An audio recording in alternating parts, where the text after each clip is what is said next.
What is evil? Putting it into words can be complicated, but let's try. Evil seems to be something that harms or violates without a good and just reason. There is usually some level of debate as to what is unwarranted harm and what is justly deserved. We could also say that evil makes something worse without any greater good being served. Cutting off someone's hand is evil. Surgically removing a festering and gangrenous hand in order to save a person's life is an act of good. But what about cutting off the hand of a thief? There we find some shade of gray, and we debate over what is the most moral course of action. Evil also relates somehow to intelligence or consciousness, as only a thinking, aware creature can commit true evil. A poisonous snake is not evil. It's merely operating on instinct, hunting in order to survive, the same as a dolphin or a lion. A devastating hurricane is also not evil. It is only a force of nature, like snow or a thunderstorm. Diseases, mechanical failures, accidents, all these sorts of things are not evil in the true sense. They are tragedies and misfortunes.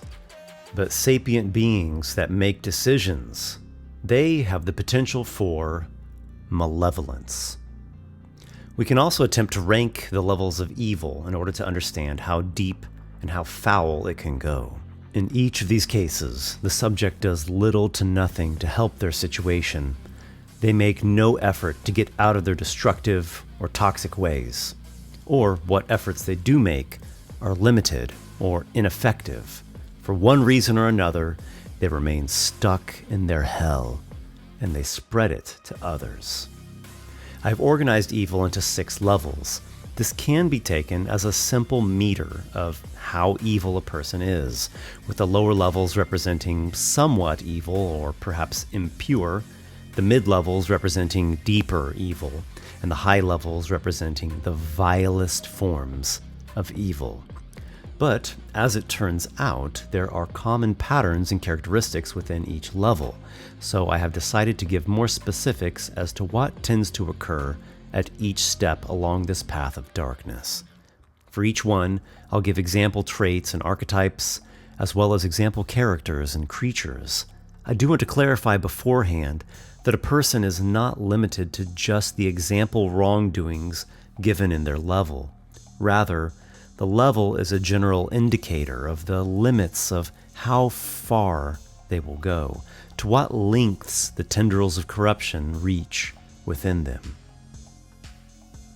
The first level of evil, corruption of the intellect. Common traits here are ignorant or neglectful, immature, petty, or pathetic, crude or disorganized. Archetypes that we find at the first level are fool, hack or simpleton, trifler or toxic gossiper, savage, dumb brute, or bestial monster. These types of people do wrong out of not knowing better, or because they cannot control their infantile tempers. In some cases, such persons have limited intellects. They are naturally ignorant. Of course, they're not mere animals operating on raw instinct, but they are dim-witted. In other cases, the person is blind to the evil of their ways because of how they have been raised. They are culturally ignorant. Their society or their world has only presented to them this one mode of being, which involves acts that are evil when seen from an objective standpoint. In other cases still, the person is smart enough and has the chance to learn that what they are doing is wrong. These are the willfully ignorant. They choose to not think about what they're doing, and they refuse to take the time to learn or to improve. Evil people of the first level are given some amount of leeway, but it does not necessarily excuse the bad things they do. These are the uncivilized savage warriors who raid, pillage, and rape because they know nothing else. In less extreme cases, the lowest level evildoers are the idiots and jackasses who make everyone else have to work harder, the self-centered fools whose negligence leads to tragedies or makes tragedies worse. Some of this level are petty, some get blinded by what they cannot control, and some make a substantial effort to remain blind. They all contribute to the ruining of good things. Some examples from literature, popular culture, and history include Gollum, Khal Drogo, Peter Griffin, and zombies. Examples from the Dungeons & Dragons role-playing game include chimeras, ogres, skeletons, troglodytes, and again, zombies. The second level of evil, corruption of pleasure. The common traits we find here are lustful or hedonistic, lazy or gluttonous, or addicted. Archetypes that we tend to find are lecher or adulterer, pig, bum or slouch, drunkard or drug fiend. This kind of person is captured by sensual pleasures, things like lust, gluttony, drug abuse, or outright slothfulness. As with the ignorant ones of the first level, they do get a little measure of leeway or understanding. Sometimes their passions just burn so hot. "I can't control my urges," they might cry. But in the end, they should be seeking something truly fulfilling and meaningful, instead of harming themselves and others with their enslavement to short-term delight. Some typical examples of this variety of evil are the cheating lovers or adulterous spouses, the drunkard or the drug fiend, gluttons or lazy bums. Pleasure in and of itself is not evil. Many good things are pleasurable. The greatest things in life bring about the deepest and longest-lasting forms of pleasure. But the wrongdoers of this category take the easy road. They degrade and degenerate and abuse, and they take everyone with whom they are connected that much closer to hell. Examples from literature, popular culture, and history are Calypso, the boys on Pleasure Island and Pinocchio, the humans in WALL-E, Mrs. Robinson, and Casanova. Examples from Dungeons & Dragons are ghouls, hill giants, satyrs, and succubi or incubi. The third level of evil, corruption of power, honor, and wealth. Common traits are prideful or vainglorious, greedy or envious, insidious or manipulative. The archetypes we find are narcissist or egomaniac, miser or hoarder of wealth, cult leader, mafia boss, or psychopath. Persons of this level of evil are willing to harm others in some way in order to obtain something they want.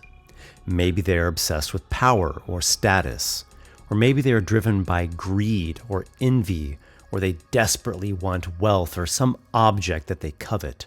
These people are motivated by more than mere momentary pleasures. This represents a shift from the lesser forms of evil. Now the subject is actively harming others on a broader scale and in darker ways. Power can be a good thing when used to effect a positive change, but time and again we see those whom power corrupts, and they use it in ways that are inappropriate or even malicious. Honor and glory also can be wonderful things when they are the rewards of good deeds done. Someone who defends what is right and true and just, and they are praised for doing so. Someone with great talent or noble attributes who contributes to society, and they're given the attention and the status because they have added to our overall quality of life. But those who seek power and fame for their own sake fall upon deeper and deeper layers of corruption. They do worse and worse things in order to obtain the control or the honor that they obsessively crave. Their behavior says, I don't care if what I do hurts people or even poisons society, as long as I get attention, as long as my prideful ego gets elevated higher and higher. In a similar way, wealth in and of itself is not bad. One can do many great things with money and material goods. But when wealth does not serve a greater purpose, and the person greedily clambers for it, that's when the tendrils of corruption take hold. They pursue wealth as a golden idol that is placed above all else. This is a path of darkness. Even if its exterior is gilded in gold, it leads to all manner of suffering and manipulation and immorality. Examples that we find for this level of evil are Medusa, Joffrey Baratheon, Don Vito Corleone, Maleficent, Cleopatra, and Jim Jones. Examples from Dungeons & Dragons include Beholders, Tao, Kobolds, and again Medusas. The fourth level of evil, corruption of force. Common traits are murderous or bloodthirsty, sadistic, vicious, or debased. Archetypes here are war criminal, torturer, serial killer or mass murderer, marauder or pirate. This level of evil is for those who commit the worst sorts of violent acts, fully understanding what they are doing and fully in control of their actions. All the previous levels of evil are capable of killing and committing other acts of physical or sexual violence, but they are to some sort of lesser degree. Maybe the aggressor is acting recklessly or inflamed by emotions, or maybe they are battling against a rival combatant that's fighting them back, or, in the very least, the harm that they do is limited in its scope. At the fourth level of evil, however, the aggressor is completely willing to commit the foulest acts of violence against anyone, even innocent victims that in no way deserve to be tortured or killed. This level of evil also pertains to those who hire or orchestrate others to commit such violence on their behalf. In fact, some of the worst acts of mass killing are carried out at the command of those who only do a tiny fraction of the killing themselves, or maybe none at all. There are justified forms of violence, particularly when it comes to defending yourself or others, or when it comes to hunting or survival. You can also make some kind of argument that attacking a warrior type is less evil than attacking a weak or defenseless person. Because with the warrior, at least violence in battle is in their lifestyle, it's in their profession, and they have ways to defend themselves. The fourth level of evil specifically is that which disregards constructive means of resolution, which disregards life itself. The killer is willing to commit any degree of violence against anyone. Examples that we find here, both fictional and non-fictional, are Tywin Lannister, Cersei Lannister, Michael Myers, Genghis Khan, Jack the Ripper, and Elizabeth Bathory. Examples from Dungeons & Dragons include the Chromatic Dragons, Frost Giants, the Goblinoids, Harpies, and Orcs. The fifth level of evil, corruption of dominion. The traits that are common here are treacherous or vile, totalitarian, or ideologically twisted. Archetypes are traitor or betrayer, evil witch, mastermind overlord, evil tyrant, or the god complex. Up to this point, all the shades of evil are things that we can readily understand. You would probably never do them yourself, but it's not hard to get why someone would act them out. Everyone, to some extent, is ignorant or tempted by inappropriate pleasures, and lazy and selfish, and we all want power and money and honor. We recognize the wrongs, and even if we reject these impulses being used for evil, it's no stretch of the imagination to grasp why someone would go there. The fifth level, however, is far more bewildering. It's more ambitious, it's more complicated. It usually makes the victim cry out, "Why? How could you do this?" Evildoers of the fifth level want to reshape the world to their own design, and they are willing to do anything to achieve their goal, even kill their own loyal allies, betray their closest kin. The worst and deepest of betrayals shatter a person's reality and sends them into an upside-down world to wail amongst the rubble and ruin of what they had known. Someone who hands their best friend over to the enemy in order to gain a position of power on the enemy's side. Someone who frames an innocent person for a crime and gets them sentenced to prison or death. Or in the worst cases, a tyrant takes over a society and enforces their own will at the cost of thousands or millions of lives. Where once was trust, now is pain and ruin. Life is shattered and the heart is broken. The mind reels. This was unthinkable.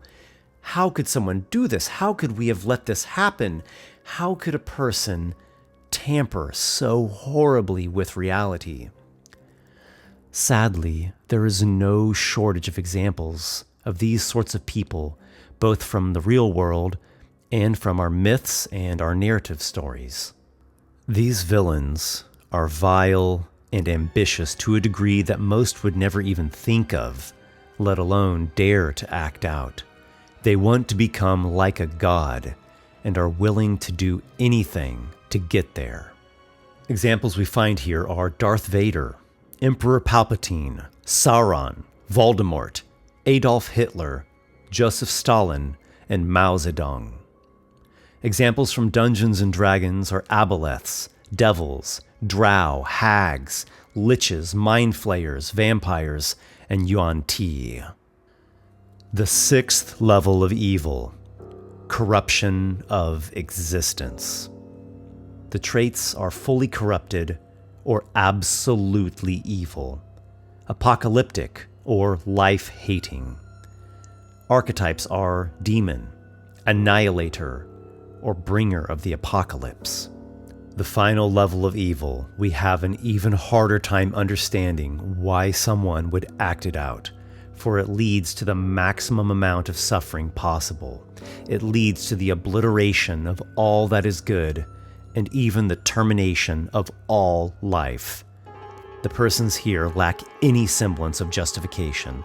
Nothing can justify their actions, and nothing good can come from what they seek. They willingly rebel against all that is good, fully embracing evil for the sake of evil, seeking intentionally to corrupt and destroy. They reject and they fight against the divine and the sacred, and they revel in causing the worst atrocities possible. They strive for the destruction of existence itself, and they take pleasure in the chaos, misery, and ruin they cause. Among humans, this level of evil is extremely uncommon, though it can be observed from time to time, and luckily we have not had any situation of a person successfully carrying out their plans on this scale. Often what we do see is someone who is playing at embracing evil. It is a shallow and superficial posturing, while their actions when it comes to important matters show that they actually still do believe in some kind of morality, and they want things to improve for the better. But in rare cases, a person truly chooses evil in its fullest expression and deliberately tries to set heaven and earth on fire. Examples here include Satan, Joker, Gozer, the Night King, Euron Greyjoy, the book version, Azathoth, and mass murderers who want to extinguish all human life, as in the Columbine killer's case. Examples from Dungeons & Dragons include Bodax, demons, gnolls, and wraiths. If we look at the root flaws of the 6 levels of evil, we see the following. Those in levels 1 and 2 lack self-control in some way. Their evil is unfortunate. It is the consequence of their inability or outright refusal to develop self-discipline. Those in levels 3 and 4 seek to control others, either directly or indirectly. They might be very disciplined individuals. Their evil tends to be more deliberate, more assertive. They usually have some reason or justification that they've worked through in their minds. Those in levels 5 and 6 seek to control reality itself. They disregard what is natural, what is sacred, what is established in a fundamental sense. They would create a new world, twisted to their own desires, or they would destroy the world and bring an end to it all. Imagine that life is a beautiful tree. Evil levels 1 and 2 harm the branches of the tree. Evil levels 3 and 4 harm the trunk of the tree. And evil levels 5 and 6 harm the root structure of the tree. Evil is a very real problem. Life is already difficult enough as it is with the occurrence of tragedies, from natural disasters and predatory animals to accidents and diseases. These tragic hardships test us, sometimes to our limits, but they are usually not enough to break our spirits. When people bring malevolence into the picture, everything becomes far worse. The suffering and the pain multiply as atrocities are committed. Corruption spreads, harming and undermining everything that is good. Humans are story-based creatures, so the silver lining to evil is that conflict drives stories. Many of the greatest stories have to do with a hero or protagonist confronting evil, looking directly at it, even into its depths, and using all his courage and skill to overcome it. When this happens, great are the rewards. Treasures and elixirs are obtained. The beautiful maiden, representing life itself, is rescued, and fantastic knowledge is learned. A new day dawns after the terrible night, and the hero and all his kith and kin reach a higher level of being, one that is healthier, stronger, wiser, and more beautiful. This is what we should strive for, to say and to do things that benefit everyone. This is not an easy task, and it is not always clear what exactly is the right thing to say and do. There is no end to our debates as to what actually benefits everyone. But this is no reason to give up. Through our efforts, and with a bit of grace, we will stumble in the right direction, making incremental improvements, and bit by bit, letting go of the horrible misdeeds we are prone to committing. If you enjoyed this video, please make sure to hit the like button and subscribe. This is Esper, wishing you the courage to prevail against evil. May your heart remain steadfast, and may your adventures be many.